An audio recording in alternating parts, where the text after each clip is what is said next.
Good Monday morning, and welcome to Ice Age TV, the Internal Combustion Engine Age YouTube channel that talks about all my cars and trucks and motorcycles and SUVs and oh my gosh, the dogs, the campers, the adventures, the addictions, the challenges. And here we are on a beautiful Monday morning. It really is a beautiful Monday morning up here in the Northern Virginia, Maryland area. The birds are chirping. I mean, the summer feel is here. And always, hey, thanks for sharing my channel here on the Morning Conversations, as I like to gab away on a daily basis, share ideas and views and thoughts and craziness. And I'm sure you say, yeah, this guy definitely is a crazy guy. Yeah, no doubt. Oh my goodness, what are we going to do today? What are we going to talk about? I'm slammed. I'm stressed. It's to the max. Yeah, I thought I'd call the conversation the tears conversation this morning, just because of just some serious challenges going on in my life, and now it's related to my mother. Oh, it just isn't good. So and I've got so much work to do and take care of things, and I'm gonna have to pack up and get out of here. But the problem is, you own your own company, it's not that easy. So I thought I could maybe leave Tuesday to go to Florida to see my very ill mother. I don't know, it may go to Wednesday. And it's just so the things that I create upon myself. And here's the CBR collection under the cover. And that's the challenge, because I traded my Transalp, my Honda Transalp, for that new CBR Fireblade. And that's got to go back to the dealership. Technically, I'm supposed to ride that bike back to a dealership and get my Honda Africa Twin. And with my schedule right now, I really have no time to do that.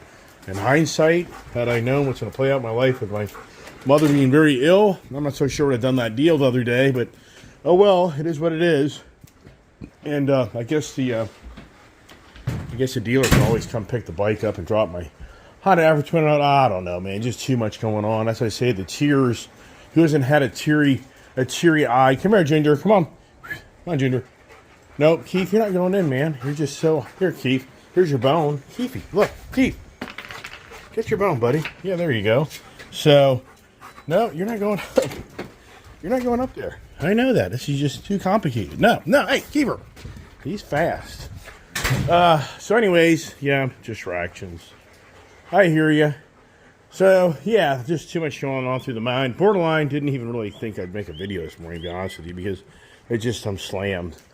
And trying to get ideas and thoughts to get a nice presentation to those that watch me on a regular basis on things to talk about. And yeah, my mind's just cluttered. I mean, I realized at 2 a.m. this morning, I got to go do a job, and I forgot all about it that I have to do before I leave town. So now it's like, oh, that's great. So with the tears, I think of myself, the tears, all of us have had tears of happiness and tears of sadness. And I think that, as always, the cars and motorcycles and trucks and the things that we own material-wise around us always reflect that as well. Because if you really watch my channel and really know the channel, I've had a lot of teary moments in my channel from lots of things that have happened. And if you really watch back few years back when my daughter crashed that Ford Mustang Bullet, you know, that was a very emotional time for me when I was trying to figure out really what happened to my daughter. And I have a whole video on that. And so that was teary-eyed. And then for those out there that give a present to their kid, a graduation gift of maybe a car or a vehicle or something to that extent, and your child or whoever it may become very teary-eyed from that joy of expression, because you just gave them something that's special, and they just are overwhelmed by your kindness to them, and they got something they want. So if we take the cover off, I guess we probably should, because some here are probably like, what the heck have you done now, Mr. Iceman? You're not really following along in the channel. You don't know what I have here, and I'll show you as I take the cover off right now and give you some eye candy to see what we got here. We got 2 CBRs. And a few people are reaching out, and they're like, aren't those the same bikes? And well, they are, but they're not, because this bike here, the Fireblade, is an all-out race bike. So it's totally designed with the components in it It has much more extreme components in it to enable it to be a factory race bike right out of the gate. And so that's what makes it kind of unique and special. Instead of you buying a CBR 1000R, and then you take all the time to put the components on it to be equal to that. And I'm sure some would argue that 12 grand, I could take 12 grand of updating that bike and it'd be every bit of that bike. I don't know. I'm not the race guy. Yeah, even to buy this motorcycle, the Fireblade. Yeah, I know. Right. What's that all about? For sure. But that is a 23. So that's not a 24 motorcycle. So I looked at my paperwork. It's a 23 Fireblade. There is not a 24 Fireblade out yet. So what will a 24 look like? What color scheme? I think it's interesting how they put the foot pegs in the little seat in the back. One thing's for sure, I guess if you're a passenger in the back of this bike, if you've ever ridden a motorcycle at high speeds and don't have good protection, do your eyes get all teary-eyed? They do.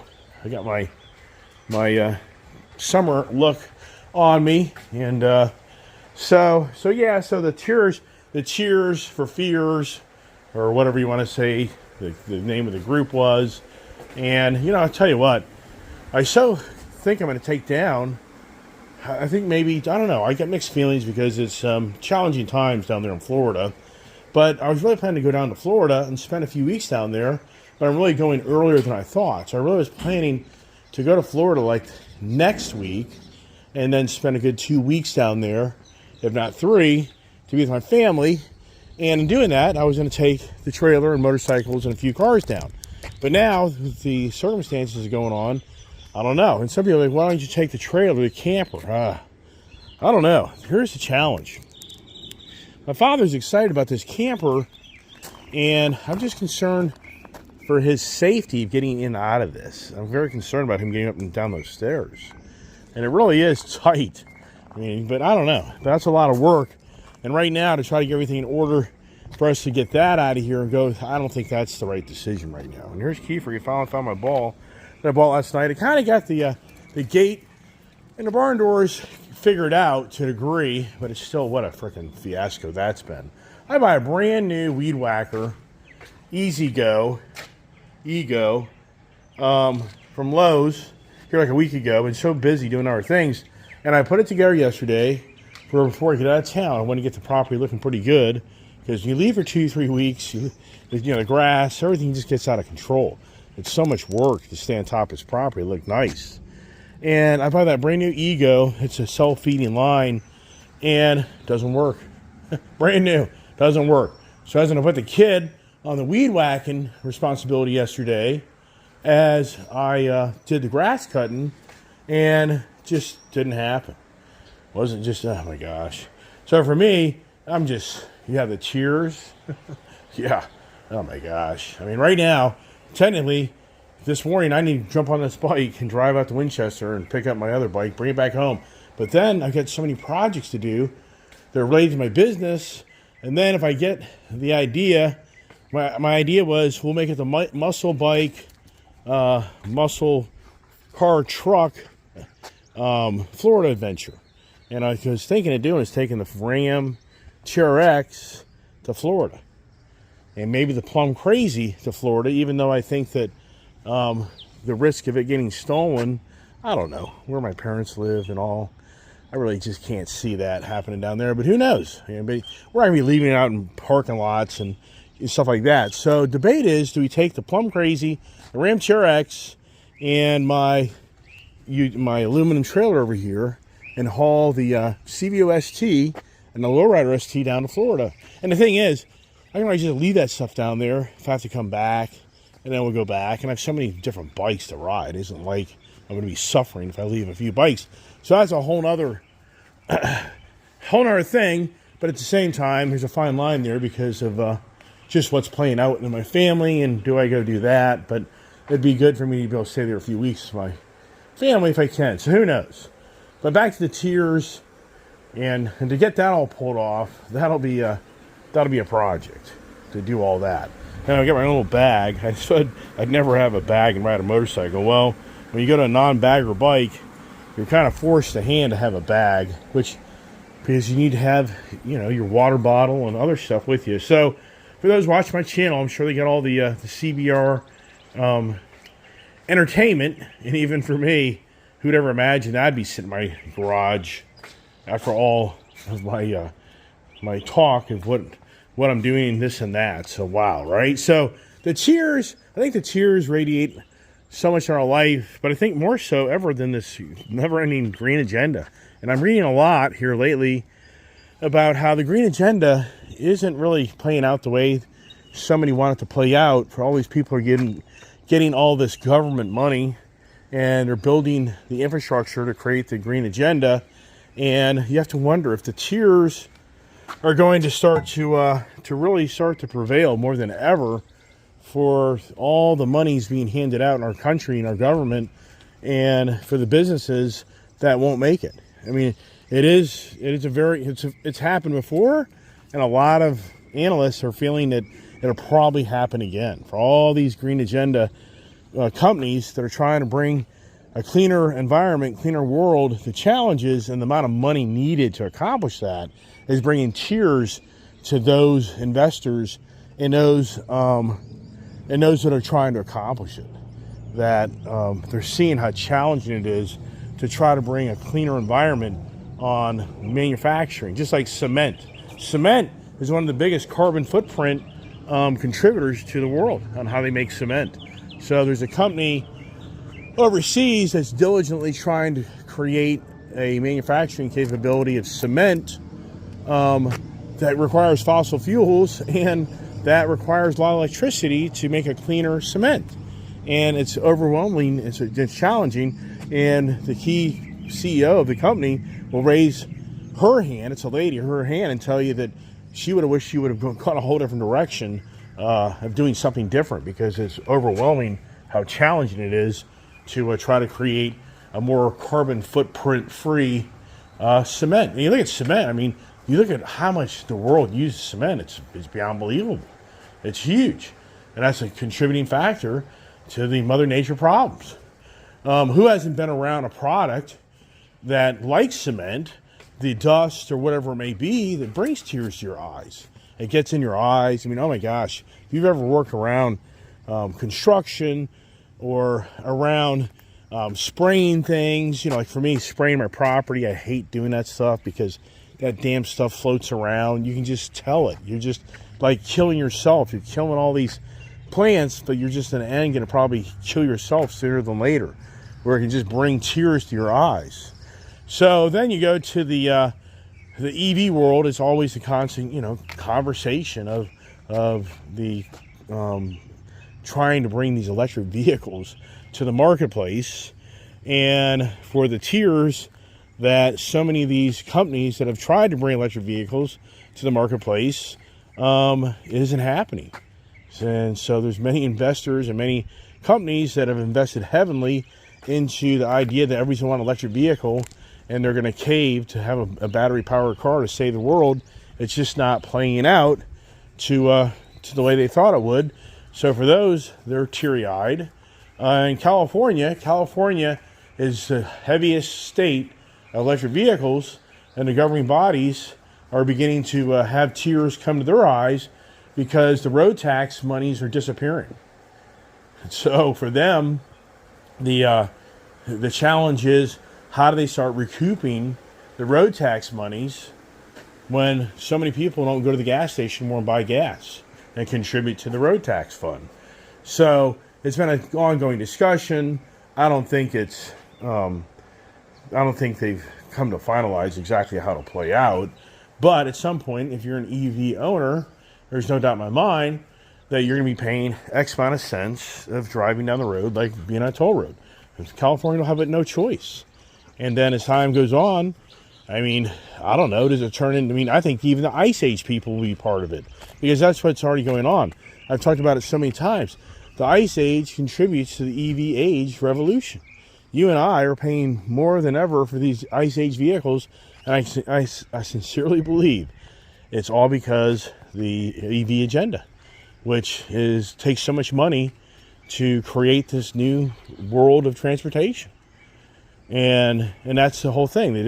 The green agenda activists, they're always crying the blues because of the mankind is destroying Mother Nature Earth, and for that reason they're out there pounding their fists that these manufacturers have to start catering to their agendas.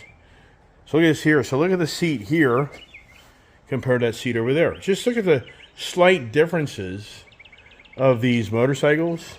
The gas tank, I feel, is a different design than this gas tank. The shrouding is different from this. The handlebars are different from this.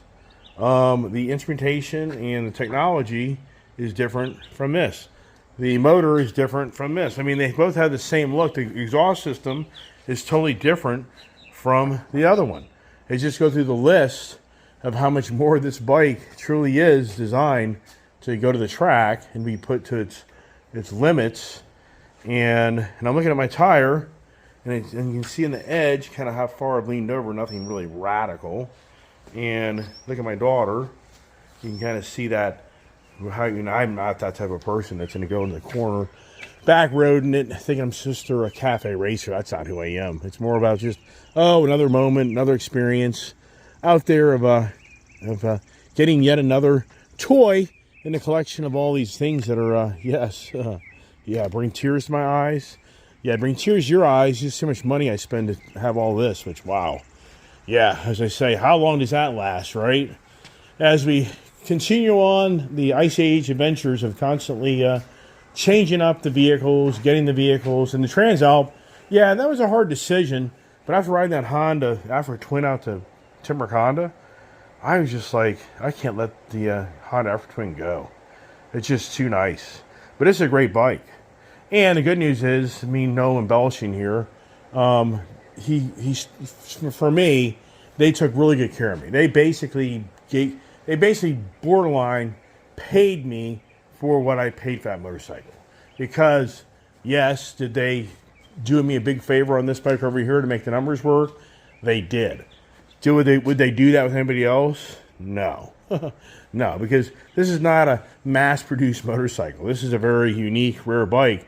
So I'm sure there's some Honda dealer out there that probably will sell it to you without the setup and freight. But I think that's probably about as far as you'll get with that. I don't think they're going to discount that thing $3,000. I don't know why they would. Maybe they will. There are dealers out there that do things, but as far as I know, those things just aren't really a dime a dozen market. Did I buy it as an investment? No. Some people think I did. I didn't. My thoughts are, if I keep it for a year and decide I want to get rid of it, I think that I'm going to get a decent amount of money for it. So it's a $28,500 bike. So I just know out in my mind, this bike will be worth $25,000 a year from now. Why? Because it's going to be barely ridden, and a brand new one will probably be $29,000. And if it's not really any different besides the paint scheme, then for you can get one for $25,000, save $4,000. That's freshly used. Bing bang gone. How about that Talon? Yeah. So as I go to Florida and get things in order, but once again, I've got so much on my plate right now. I don't know how I could pull off today to get everything in order to leave tomorrow. I'd be overwhelmed and exhausted. So I think that on my morning conversations, you'll probably see me another day of calling out, talking. The kid drove the Colorado. She really likes it.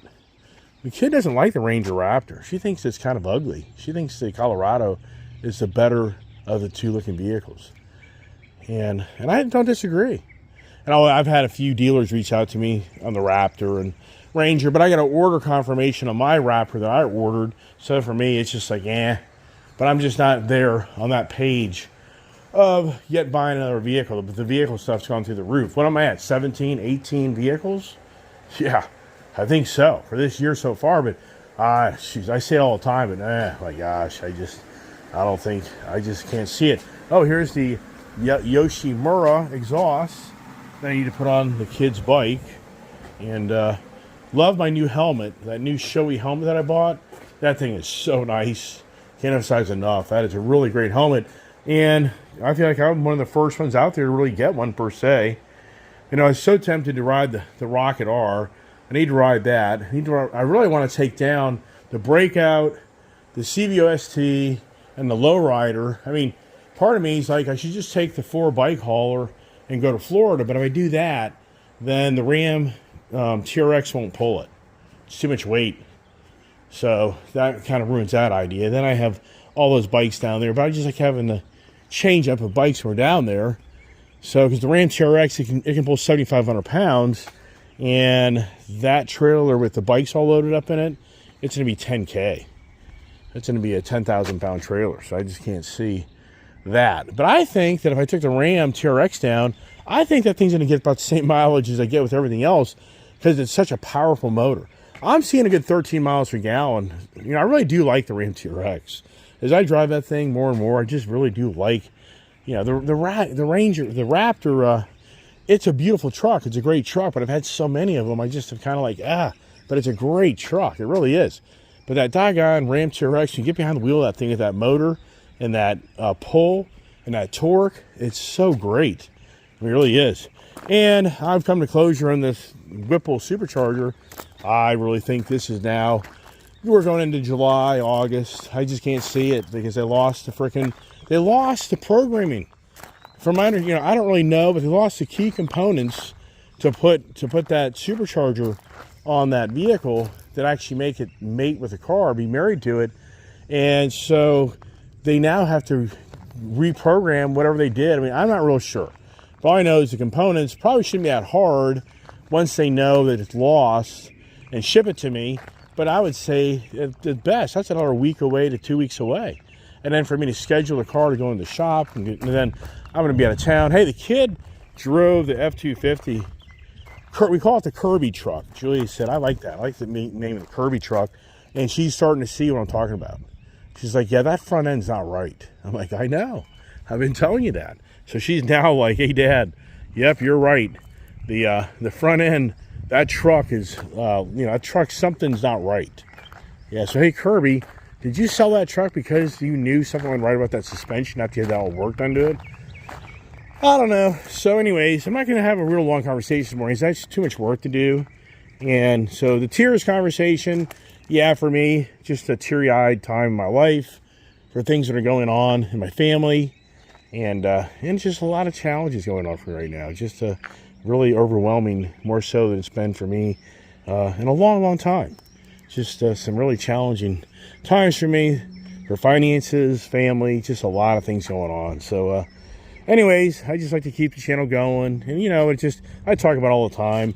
It's just these guys, I give these other credit. I really do give credit to the other YouTubers that know how to master the so-called views. It just befuddles me that these guys walk around and just talk about nothing for the most part, about how the world's going to come to an end, and they have 100,000 views. I was even showing my daughter that you had the King of Baggers video that populated, that was already like 8 hours before the King of Baggers video populated, and it had like 10,000 views. But a guy in Miami, Florida, Michael Bordonero, that was saying the housing market's over, which we've heard this guy say this every day of his life for the last year or 2 years.